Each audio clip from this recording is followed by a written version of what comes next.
Christmas Carol. That immortal tale by Charles Dickens,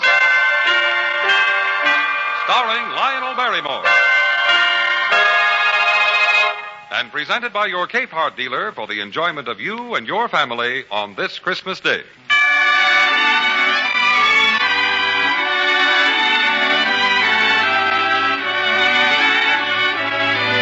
Year after year, Charles Dickens' Christmas Carol helps us to cherish the real Yuletide feeling of goodwill and joy in helping the other fellow. Throughout the nation this afternoon, Capehart dealers bring you the story in that spirit. And for them, I welcome Mr. Lionel Barrymore to his 15th year in the role of Ebenezer Scrooge. Welcome, Lionel. Greetings to you, Gene Baker. And thanks to all the Capehart dealers for letting me indulge in one of my most delightful Christmas habits. And now that there will be no interruptions to our story, a word first from our sponsor. Hearing Lionel Barrymore in Dickens' Christmas Carol has become a traditional part of Christmas in millions of homes throughout the land. For the name Barrymore is world famous for fine acting, the name Dickens for fine literature. And in millions of homes, too, the name Capehart is world famous for fine reproduction of sound and picture. Traditionally, Capehart stands for the very finest in radio and phonograph combination instruments and television receivers, all in cabinets of superb craftsmanship and magnificent styling. The Capehart Farnsworth Corporation is an associate of the International Telephone and Telegraph Corporation. The extensive technical facilities and scientific research of these two great organizations have provided leadership in the field of electronics for a generation. The result?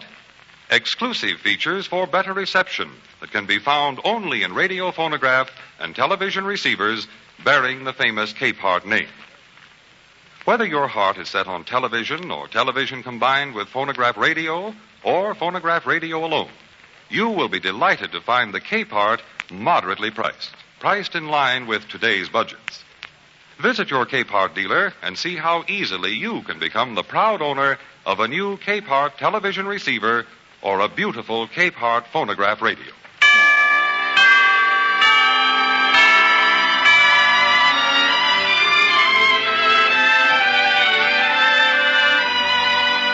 This is the story that Charles Dickens wrote of a Christmas in England over 100 years ago. And yet, it could just as easily have happened anywhere today. It starts like this. Marley was dead to begin with. Jacob Marley died just 7 years ago tonight. Did Ebenezer Scrooge know Marley was dead? Of course he did. Scrooge and Marley were partners for I don't know how many years. Oh, but he was a tight-fisted hand at the grindstone, was Scrooge. A squeezing, wrenching, grasping, scraping, covetous old sinner.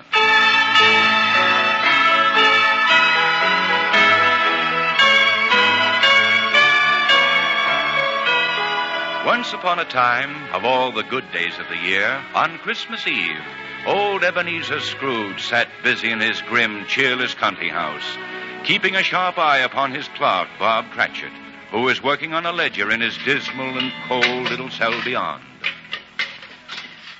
Hey, you there, Bob Cratchit.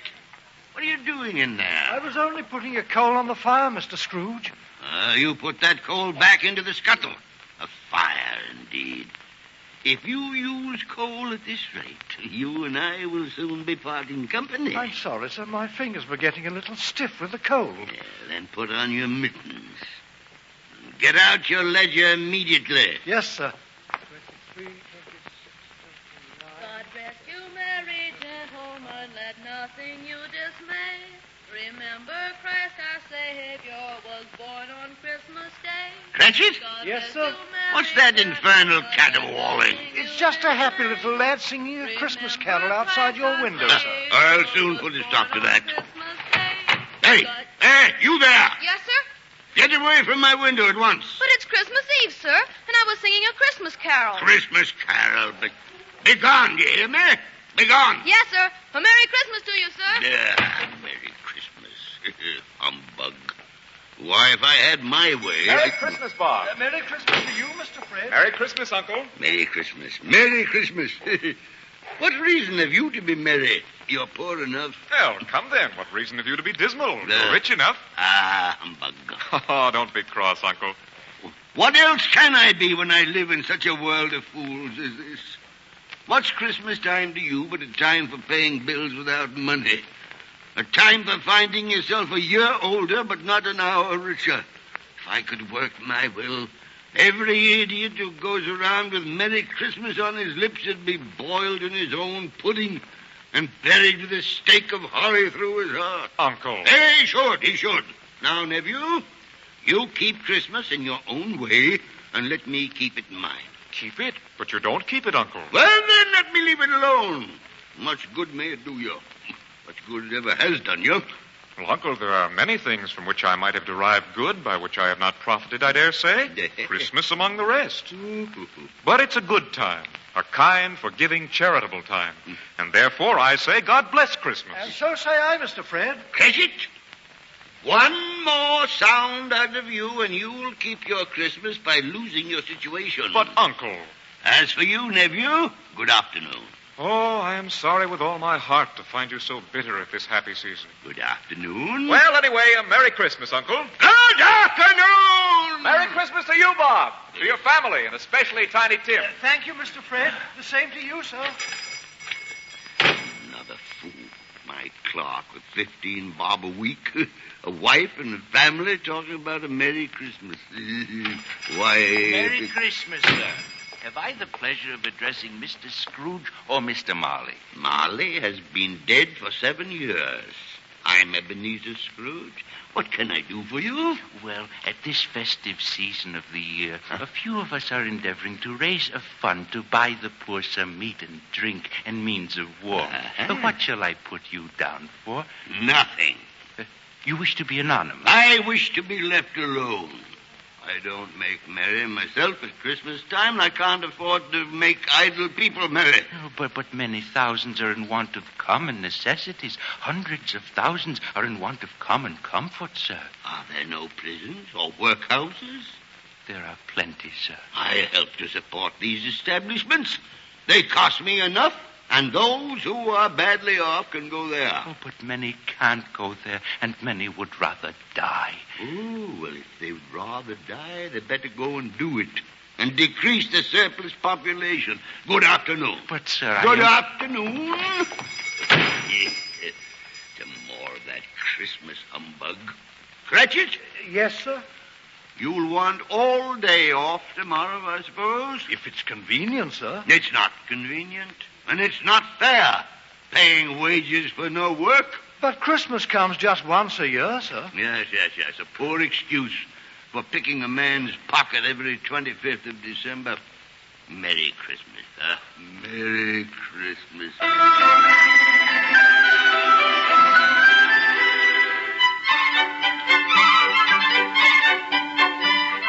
The moment the door was closed, Bob Cratchit ran home as hard as he could to play Christmas games with his loving family. On the other hand, Scrooge went home in anticipation of spending the evening checking up on his banker's book. He had no light to guide him on the pathway leading to his house, but darkness is cheap, so Scrooge liked it. However, it is an unaccountable fact that when Scrooge reached his door, he saw in the knocker, not a knocker, but... Marley.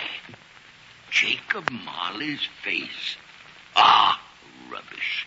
It's impossible that I could see Marley's face in the door knocker. Why, Marley's been dead 7 years. Oh, yes. So I need a good night's rest. Marley, indeed. Humbug. Despite what he called humbug, Scrooge checked his rooms carefully. Yes, nobody under the table.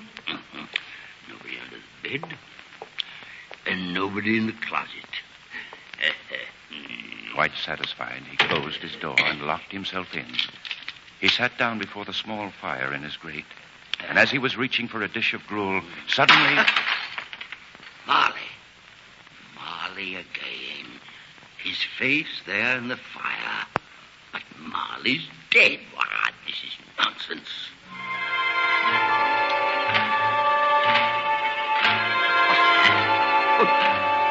Oh, is somebody in the other room?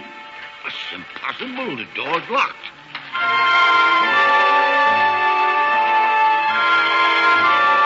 can't believe it. I won't. Ebenezer Scrooge.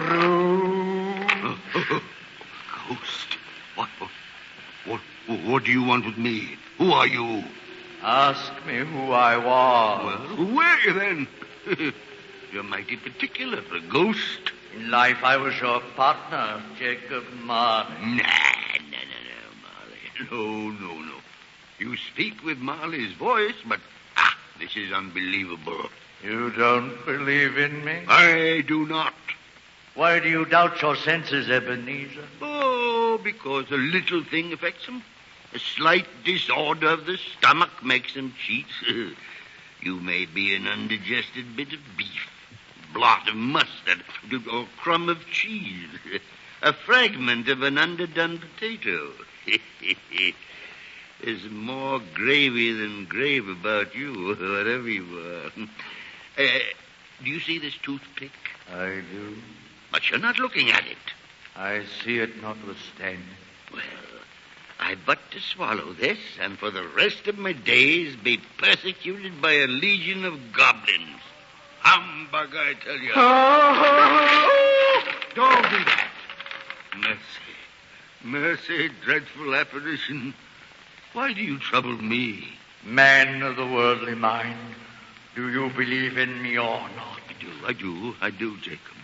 You're a ghost, and I believe. You, wear chains, Jacob. Tell me why. I wear the chain I forged in life. Huh? Is its pattern strange to you, Ebenezer?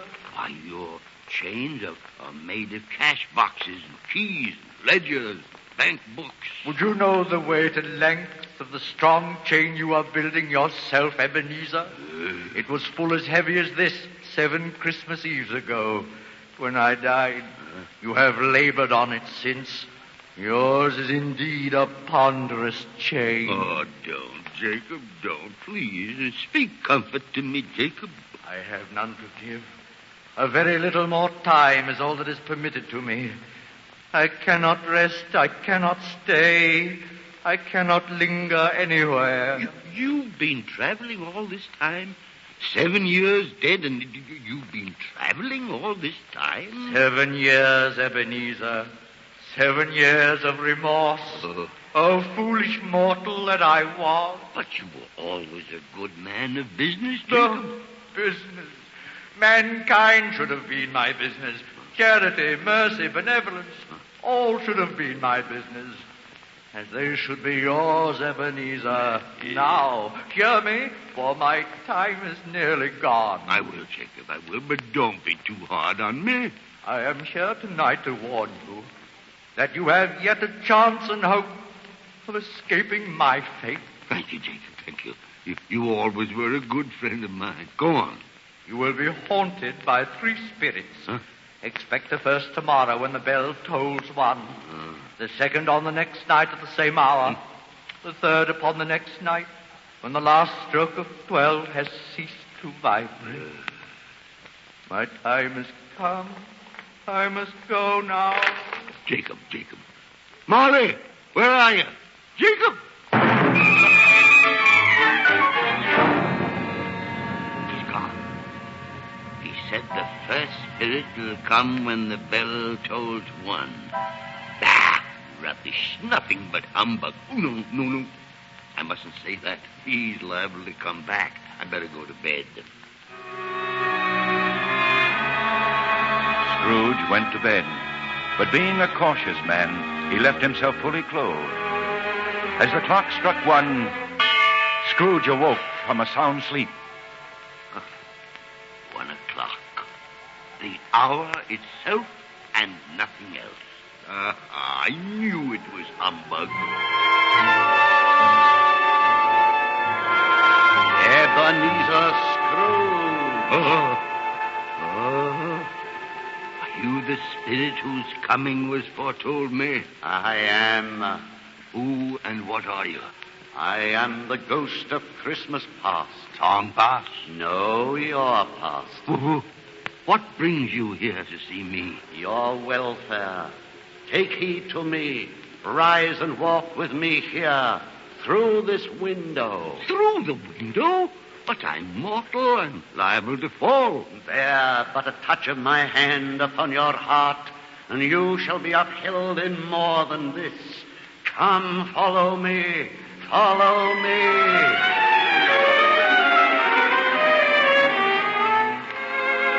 Look, here is a very important part of your past, Ebenezer. Look here in this little room. There you are, with a fair young girl by your side. Oh, no, Spirit, no. Spare me this. I don't wish to see this. It is not a question of what you wish, Ebenezer. See yourself as you were then, a man in the prime of life. But your face had already begun to wear the signs of care and avarice. Your eyes were greedy, miserly. No, please, I beg of you. The young maiden knows that you have changed. See, there are tears in her eyes as she speaks. Another idol has displaced me in your heart, Ebenezer. And if it can cheer and comfort you in time to come, I have no just cause to grieve. But, Belle, you talk nonsense. What idol has displaced you? Gold. A golden idol. But I treasure gold because there is nothing on which the world is so hard as poverty. You fear the world too much, Ebenezer. Oh, I have seen your noble aspirations fall off one by one until now the master passion, gold, engrosses you. What then? Even if I have grown so much wiser, what then? My affections toward you have not changed. No, Ebenezer. Our engagement was made when you were another man. But I am still the same as I was. That which promised happiness when we were one in heart is fraught with misery now that we are two. Goodbye, Ebenezer. But, Belle, I... Goodbye,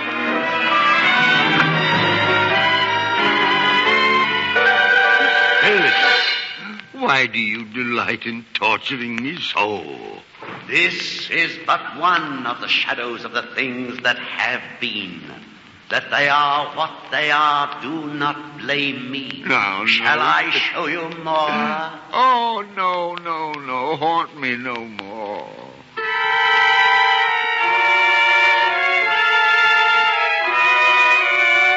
Without knowing how or why, Scrooge suddenly found himself in his own bed again, and he promptly fell into a heavy, exhausted sleep. He'd hardly done so, or so he thought, when again the clock struck 1.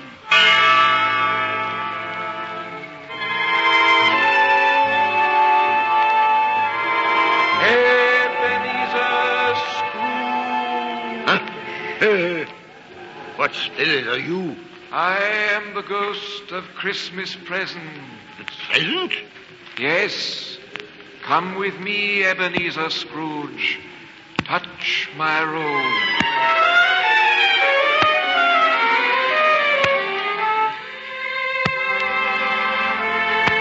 Spirit, where have you brought me? Who lives in this miserable dwelling? Miserable, you call it. Yet there is great happiness within. Behold, Ebenezer, this is the home of your poor clerk, Bob Cratchit. See how happily his wife prepares the table for their Christmas dinner. Listen, Ebenezer Scrooge, and watch. Here's Martha, Mother. Hello, Martha. Bless your heart, dear. You're home late from work. Sit down before the fire and warm yourself. But where's Father? He's been to church with Tiny Tim. They'll be along directly. How is Tiny Tim, Mother? Any better at all? Sometimes I think he is. And sometimes I think, oh, dear God, if anything should happen to Tiny Tim. Here they come, Mother. Father and Tiny and Tim. Oh, here they are. And Tiny Tim. Merry Christmas, everybody. Merry Christmas. And And how did little Tim behave in church, As Bob? good as gold and better. I like church, Mother. I hope people saw me there. Saw you there, dear? And why, Tim? Well, because I'm lame, Mother. And if they saw my crutch, it might be pleasant for them to remember on Christmas who it was made lame beggars walk and blind men see. Bless you, my son. Well, we cannot possibly let such a luscious-looking goose go to waste, can we? So sit down, everyone. Me first. No, me. Oh, isn't it wonderful to... Oh, but I want Quiet, children, let us say grace. Spirit, tell me if Tiny Tim will live. I see a vacant seat in the poor chimney corner, and a crutch without an owner, carefully preserved. No, kind Spirit. Say he'll be spared. If these shadows remain unaltered by the future, the child will die. No. Amen. And now, my dears, a Merry Christmas to us all. God bless us. God bless us, everyone. Merry Christmas, everybody. Merry Christmas. Spirit, hear me. I can't bear to see Tiny Tim die. Why not? If he died, it would decrease the surplus population. No, I didn't mean I that. have shown you the present, Ebenezer Scrooge. Now await the future. Farewell.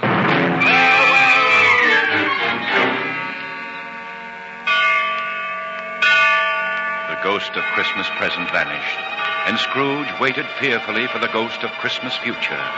As the last note of 12 died away, Am I in the presence of the ghost of Christmas yet to come? Spirit, answer me. Are you about to show me the shadows of the future?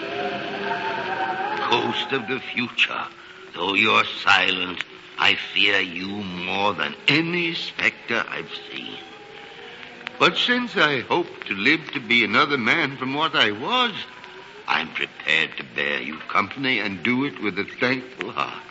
So lead on. Go on, lead on.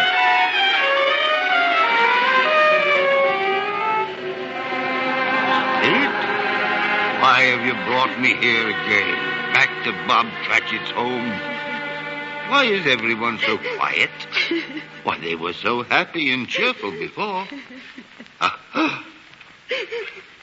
Where is Tiny Tim? Spirit, speak to me. I beg you. Tell me what's wrong. Mother, dear, please don't cry. Father will be home soon, and you mustn't let him see you crying. You're right, Martha. Father's late tonight. He walks a little slower than he used to.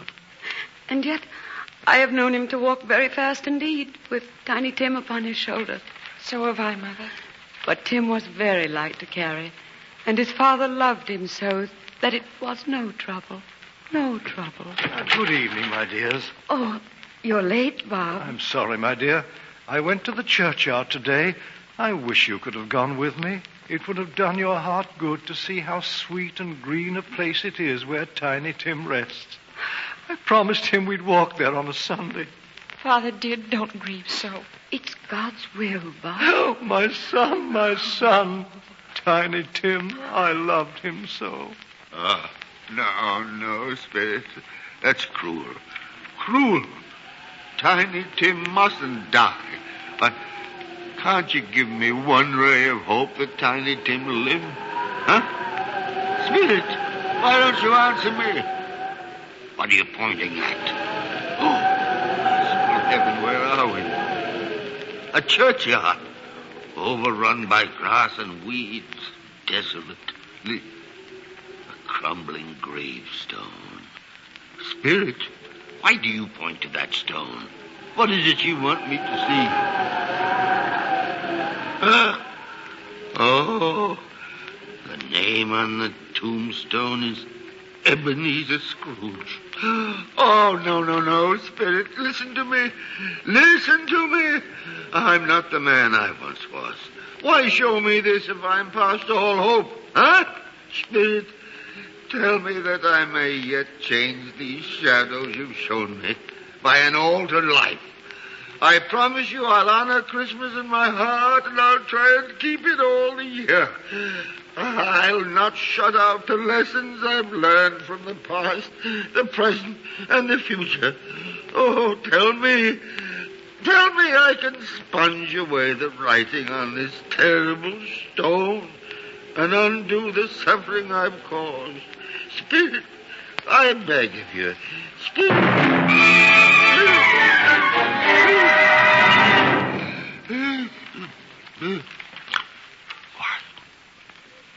Why, I'm home again. This is my bed, my own room. And the sun is shining. Oh, what a beautiful day. I'm so happy, I don't know what to do. I'm as light as a feather, happy as an angel, merry as a schoolboy. Woo-hoo! A Merry Christmas to everybody, and a Happy New Year to all the world. Hello there! Hey, hello! Noel, the angels did say was to search Boy! for... Hey, boy! Yes, sir? What's today? What's that, sir? What day is it, my fine fella? Today? Yeah. Why, it's Christmas Day, sir. Christmas Day. Then I haven't missed it. The spirits have done it all in one night. How's that, sir? Never mind, never you mind. Do you know the poulterers in the next street at the corner? I should hope I do, sir. An intelligent boy. A remarkable boy. Say, do you know whether they've sold the prize turkey that was hanging up there? Not the little one. I mean the great big one. You mean the one that's as big as me? What a delightful boy. Yeah, it's a pleasure to talk to you. Yes, my buck, the big turkey. It's hanging there now. Is it? Well, go and buy it. And tell him to deliver it to Bob Cratchit and his family on Broad Street. And mind, they're not to know who paid for it. Oh, I'll show Bob Cratchit. Tiny Tim shall live and have the best of care, he shall. And then I'll raise Bob's salary, too. You hear? Yes, sir. Now, hurry, lad. Hurry. If you make it in 5 minutes, I'll give you half a crown. Yes, sir. Look at him run. Look at him. Oh, a Merry Christmas to everyone. And a Happy New Year to all the world.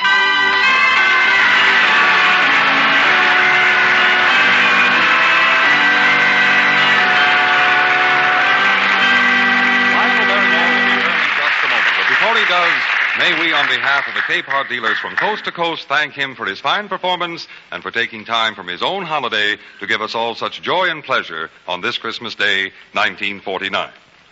Capehart's magnificent styling and rich mastercraft cabinet construction bring a new, satisfying, lifetime beauty to your home. Remember, Capehart and Capehart alone can give you the completely satisfying home entertainment you want. The world-famous Capehart tone reproduction and the new exclusive Capehart Polytron picture tube performance satisfy both your sense of sight and your sense of hearing. And they do it so well that there is no basis of comparison with any other television receiver at any price. This Christmas Day may have brought you an unexpected windfall. Perhaps at this very moment, you're wondering just how it can be spent to bring the most joy to you and your family. A Capehart is your answer. Visit your Capehart dealer for a thorough demonstration of Capehart television and Capehart phonograph radio. His supply of these coveted instruments may be limited, so see him as soon as possible. See and hear for yourself, and you'll agree that it's a distinction to own a Capehart. And now, here's Lionel Barrymore again. Thank you, Gene Baker. Thank you. You know, it's always seemed to me that the story of Ebenezer Scrooge held a moral for nations as well as for people. For if all the nations of the world will banish greed, cruelty, avarice, and selfishness, then truly it'll be a happy new year to all the world. Amen to that, Lionel. And now a Merry Christmas from all of us. From our director-producer, Dick Mack, from our musical conductor-composer, Lynn Murray, and from our cast.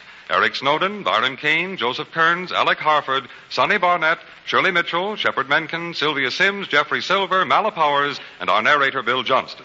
Yes, and a Merry Christmas to all, and as Tiny Tim would say... God bless us, everyone. Lionel Barrymore appeared by arrangement of Metro Golden Mayer, producer of the Technicolor musical On the Town, starring Gene Kelly, Frank the Mutual Broadcasting System by your local Capehart dealer. Headquarters for the finest in radio and television receiving. This is the Mutual Broadcasting System.